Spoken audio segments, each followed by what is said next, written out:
Hello, everyone, and welcome to today's dining room devotion. Thank you for joining us. Just a single verse today. We're looking at Psalm 34:8, which says, "Taste and see that the Lord is good. Blessed is the one who takes refuge in him." From time to time, my wife and I will watch shows about food, and our favorites are the ones that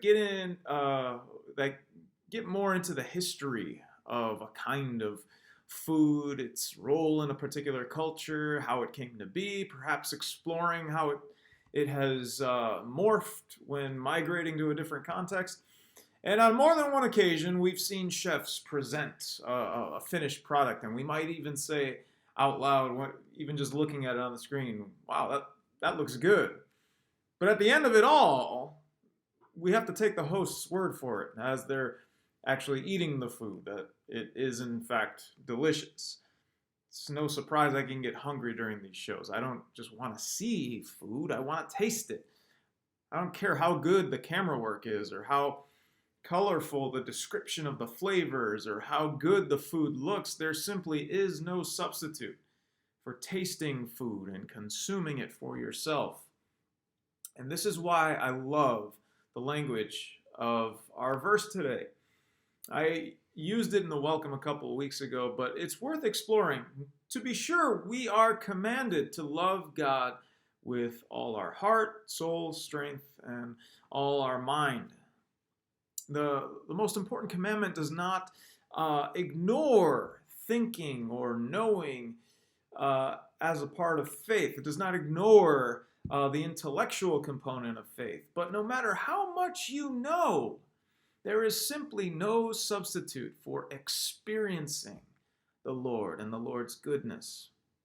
Like fine cuisine, one can describe the goodness and wonder of God's presence. One can describe any number of blessings that show us the Lord's goodness, but there is simply no substitute for tasting. We are invited to taste, to experience the goodness of the Lord.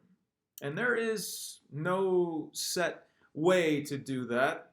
The psalm that we find this verse in, it doesn't give us a direct how-to, but it is worth noting that this verse, this invitation to taste and see that the Lord is good, it comes in the midst of David recognizing the many good things God has done and celebrating them.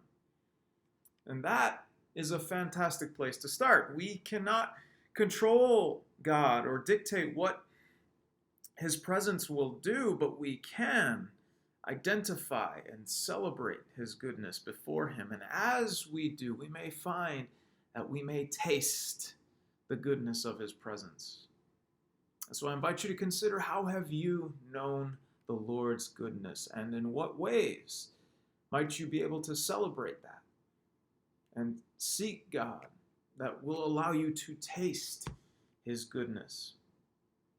That's our devotion for today. Thanks for joining us. Just know there's no devotion online next week, but we will have a reflection from Kat, our new director of youth ministries. And so I invite you to look out for that in your email. Again, thanks for joining us. God bless you and keep you well.